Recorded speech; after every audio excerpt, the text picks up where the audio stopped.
Alors ça s'appelle l'Institut du monde arabe. Hein. On va parler des pays arabes, exactement. Le soleil? Ah oui, ça fait un peu penser au soleil, oui c'est vrai. Oui. En Tunisie par exemple, en Algérie, au Maroc, on cherche à se protéger du soleil parce qu'il fait vraiment très très chaud. Voilà. Et donc les mouches arabiées, ça permet de se protéger du soleil. Quand on est à l'intérieur, on peut voir ce qui se passe dehors. Comme ça, les gens ne voient pas ce qui se passe chez vous, quand vous avez des mouches arabiées sur vos fenêtres. Au total, il y en a 22. Ça part de la Mauritanie, ça va jusqu'à la Syrie, l'Irak, Oman. Et bien dans ces 22 pays, l'arabe est la langue officielle. Et la majorité des gens parlent l'arabe. Mais voyez, on a mis d'autres taches de couleur parce qu'il y a des gens qui parlent d'autres langues que l'arabe. Et donc les pays du Maghreb, c'est les pays qui sont à l'ouest. Voilà. Donc dans le Maghreb, on met le Maroc, l'Algérie, la Tunisie. Des fois, on met la Mauritanie aussi. Et parfois, on met la Libye également. Mais le Yémen, c'est un pays où il pleut pas mal.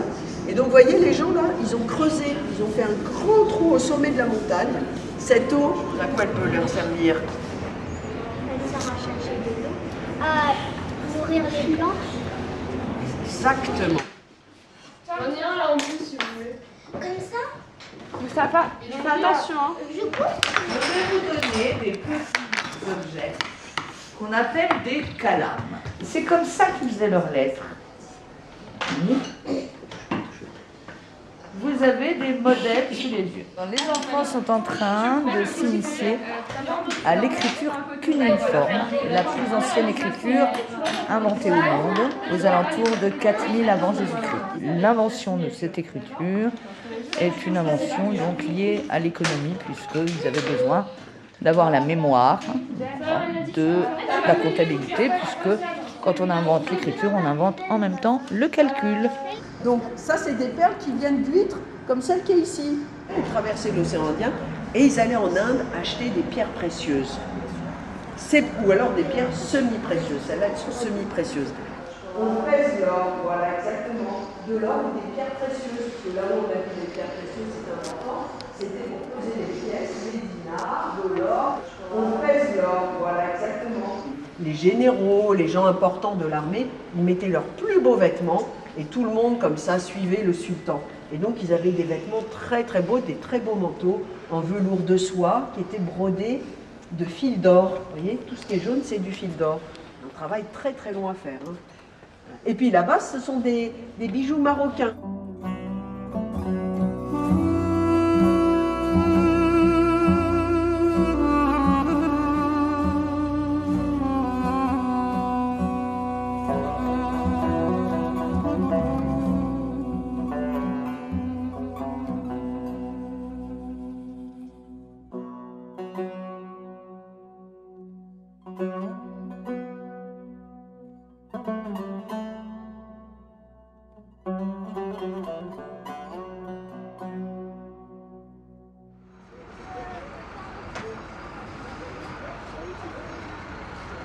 Alors, 50 écus d'or, un séjour pour deux en relais et châteaux, et le vainqueur pourra épousailler la princesse blanche de Passe-Maille. Votre père a donné votre main au chevalier vainqueur du tournoi. Il veut donner ma main au premier chevalier qui passe.